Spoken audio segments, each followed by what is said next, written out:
Welcome to The Explainer.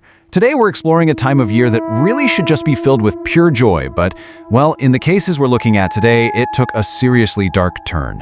We're talking about the end of the school year. You know, that magical time when the weather finally gets warm, finals are completely in the rearview mirror, and you just have months of unbridled freedom stretching out ahead of you.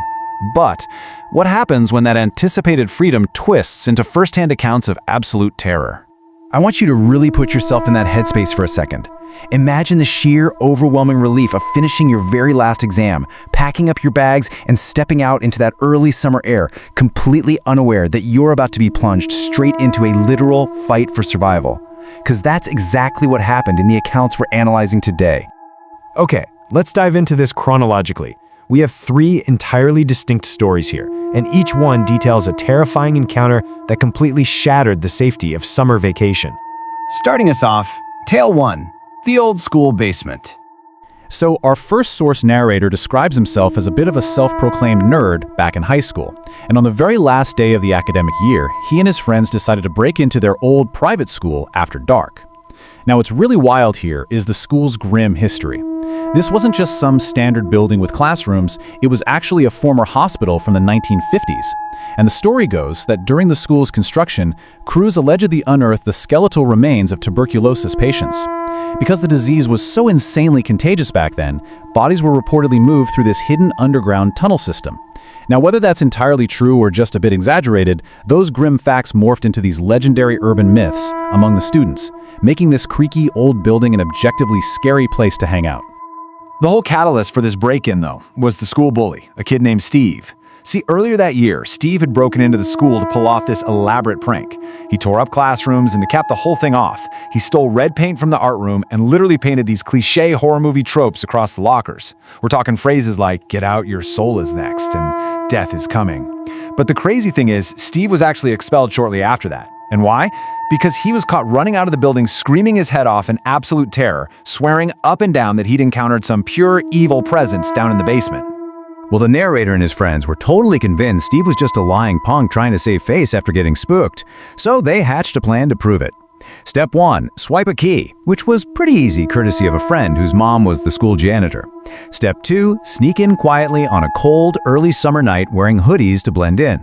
Step 3, navigate all the way down to the basement using these cheap dollar store flashlights just to prove the place was totally empty. And Step 4, if anything weird actually happened, just run. So they successfully sneak in and make it down to the basement. It's massive, it's super dusty, and is just filled with old textbooks and these incredibly creepy, unsettling old religious statues. But as they're exploring the deepest, coldest corner of the basement, they move some boxes and find a literal breach in the wall. It was this small, dark hole, maybe about the size of a beach ball, a tunnel. Convinced they just found the legendary tuberculosis body tunnel, the narrator unfortunately lost a game of rock, paper, scissors and was forced to crawl right inside that pitch-black space. As he's crawling on his hands and knees, he starts hearing this weird whooshing sound, which slowly, horrifyingly turns into a whisper. He shines his weak little flashlight forward and illuminates just a totally terrifying sight. About 15 feet away was this decrepit, skinny, half-naked man, just squatting in the dark with totally vacant eyes. When the narrator tried to slowly back away, the feral man made this completely unnatural noise and lunged right at him, chasing him completely out of the tunnel. The boy sprinted out of that school and literally never looked back. I mean, the logical conclusion here is that a squatter just found access to a sewer line, but the narrator notes he will never ever forget the look of those vacant eyes. Moving right along to Tale 2. The Masked Party Guest. Let's see how a college student's summer kickoff party rapidly escalated into a struggle for his life, shifting our scene from a creepy old school to a massive mansion out in the middle of nowhere. So our narrator, Kip, was home from college and attending this huge party at a friend's vacant mansion. They'd thrown together this last-minute Halloween-themed costume party in May, which is kind of funny. Kip was wearing a cheap Casey Jones hockey mask. The party kicks off around 10 p.m., and by midnight, he spots this strange, solitary girl wandering the house wearing a bright gold masquerade mask. Fast forward hours later, Kip is swimming in the pool, and he sees this exact same girl walking out toward the dark woods at the absolute edge of the property. Right before the tree line, she stops, looks back, waves at him, and clearly gestures for him to follow her. Now Kip, running purely on drunken confidence at this point, sprints right up to the tree line. But the woods were pitch black. And it's important to remember he was absolutely freezing, wearing literally nothing but a swimsuit and his plastic mask. After calling out into the dark forest and getting zero response, he finally turns around to head back to the warmth and safety of the party. But right then, from the deep darkness, he hears this soft voice whisper, "Don't go back yet. Come and find me first." So who exactly was hiding behind that gold mask? This whispered invitation pulled him even deeper into the trees. She's flirtatiously luring him further and further in, telling him she could warm him up. Finally, he spots her discarded gold mask just sitting on the ground. When he picks it up, he sees her standing maybe a few feet away in the dark, her dark hair completely covering her face. Kip casually walks up to hand her the mask and introduces himself, completely and utterly unaware of the trap he had just walked into. She didn't reach for the mask. Instead, she just coldly says, "I know who you are," and lifts her head. It was his unhinged ex-girlfriend, a girl he had briefly dated for just a few weeks back at his college. Before he can even fully process this, he hears a branch snap, and she lunges at him with a solid metal baseball bat. She takes two massive overhead swings directly at his head. Kip barely manages to dodge them, scrambles to his feet, and absolutely sprints back to the mansion, screaming at the top of his lungs for help. And here is absolutely the most chilling detail of this whole thing. The number 8.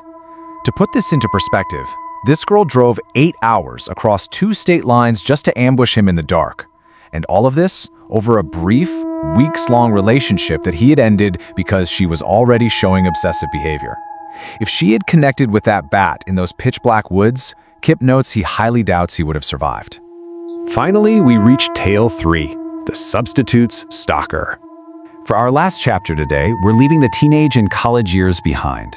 We're looking at a high school substitute history teacher whose seriously chilling encounter with a quiet senior bled directly out of her classroom and straight into her own home. It all started on the last half day of school at the very end of June. A quiet, brilliant student named Ben lingered weirdly by her desk in a completely empty classroom. When she finally told him he needed to leave, he walked to the door, didn't even look back, and simply said, "Thank you, I'm sure I'll see you around." Just a few days later, late at night, the teacher's husband finds their backyard shed mysteriously wide open with fresh muddy footprints inside. The very next morning, the teacher discovers her own back door had been left slightly ajar. Now, to really understand what was happening here, we have to look back at that last day of school. After Ben finally left the classroom, the teacher noticed her purse had been moved. It went from inside her desk drawer to sitting out on a chair. At the time, she just assumed Ben had maybe snooped around trying to steal some cash, but then felt guilty and bailed. But after the creepy events at her house, she and her husband realized the horrifying truth. Ben hadn't stolen any cash at all. He had very likely used that alone time to dig out her ID and completely memorize her home address. Which brings us to the following night. So what exactly woke her up in the middle of the night? Well, the backdoor incident had obviously put her totally on edge. Her husband managed to fall asleep in bed, but she just couldn't. Something felt inherently, deeply wrong. She decided to just get up and go read in the living room.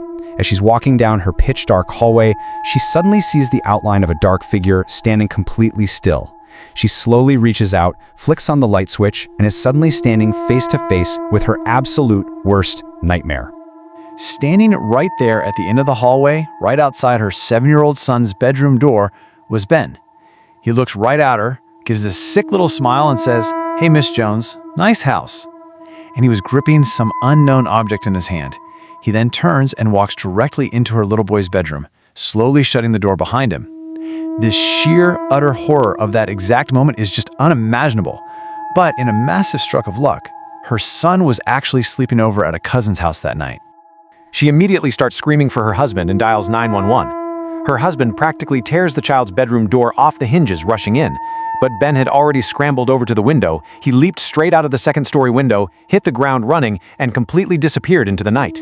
Now here's the incredibly frustrating part. When the police eventually went over to Ben's house, his parents claimed he had been sound asleep in his bed for hours, and Ben played the part perfectly. Because he faked sleeping so well, the police claimed their hands were tied and they couldn't do anything without further concrete proof. This ultimately left the teacher having to invest in heavy home security, and eventually they just put the house on the market to get out of there. And that brings us to our final takeaway. Always trust your gut. As we wrap up this explainer, we really have to look at the unifying psychological thread that connects all three of these incredibly traumatic encounters. Beyond the fact that they all took place right at that start of summer vacation, there are some very real, distinct lessons in survival here. First off, pay attention to environments that feel inherently off. The boys in the basement totally ignored their feelings of dread just to prove a point to a bully. Second, be incredibly mindful of how your words and actions can affect unstable people. A seemingly harmless college breakup resulted in an 8-hour drive for violent revenge. And finally, you have to recognize that sudden spike of dread, what the teacher called her mother's intuition. Logic very often fails when your instinct is just screaming at you that something is horribly wrong. Had that teacher stayed in bed just 10 seconds longer, she never would have intercepted her stalker in that hallway. Which brings us to our final thought for the day. Each one of these people brushed off their initial fears. They favored logic or social pressure, or they just didn't want to seem paranoid. But when the darkness of that basement, the silence of those woods, or the shadow in that hallway proved that their fears were 100% real, it was almost too late. So I leave you with this question. If you felt that sudden, undeniable gut instinct telling you that your relaxing summer vacation was about to turn into a total nightmare, would you listen? Thanks so much for joining me on this explainer, and seriously, stay safe out there.